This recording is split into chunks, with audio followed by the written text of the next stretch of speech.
Hi, my name is Allie Mathai, and today I will be talking about domestic violence and romantic relationships. This speech is to inform my audience what are the early warning signs and long-lasting terms of domestic violence in relationships, as well as to inform the statistics of how domestic violence has changed since COVID-19 has begun. Now, the first thing is to talk about the emotional and physical abuse that can be found in an abusive relationship.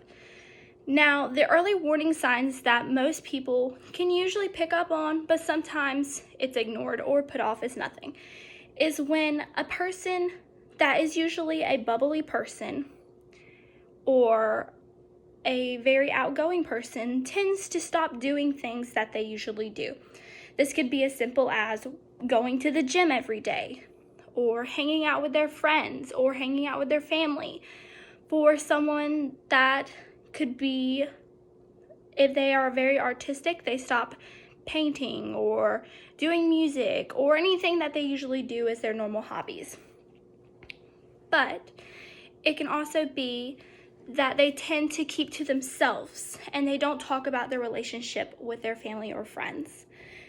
Now, the physical abuse can be seen more easily because a lot of the times people who are in physical abuse relationships usually have marks on them. Sometimes they do not because they are able to cover it up and hide it easier than others. For example, in high school, I had a friend that was dating this guy who became very abusive to her, and I had no idea because she didn't talk to me about it. She didn't talk to any of her friends about it. So none of us knew until after they broke up. And he had been punching her and kicking her in her stomach and different places that he knew that most people would not see unless she was in a bathing suit or any other way. And she would cover them up with baggy clothes and stuff like that because a lot of the times he tried to control what she wore. Now, the long-term effects of an abusive relationship can range in a wide variety, but I'm going to list just a few of the things that are noticeable on long-term effects of domestic violence in relationships.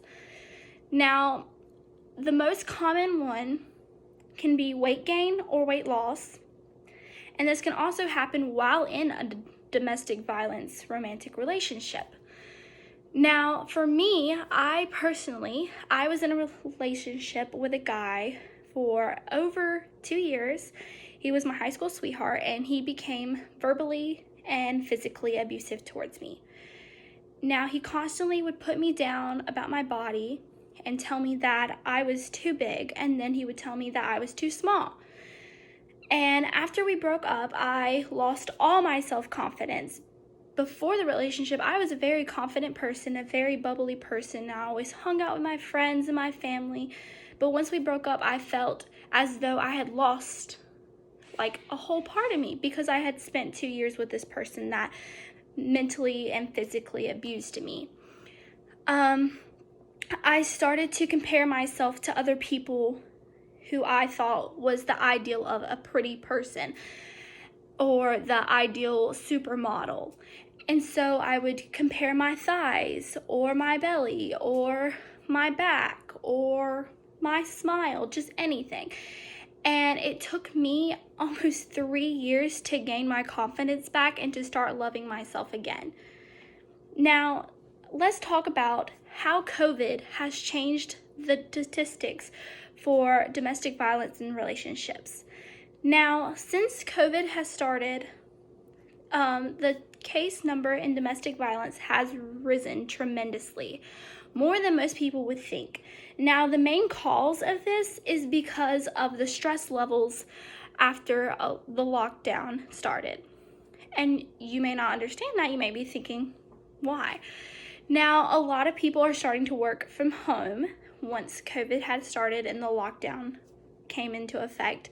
So a lot of people were stuck at home with their abuser.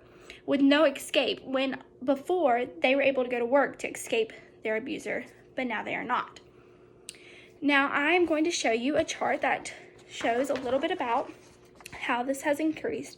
As you can see, in March of this year in America, that the increase right here is the increase of emergency shelters that had calls for people who were having to endure domestic violence.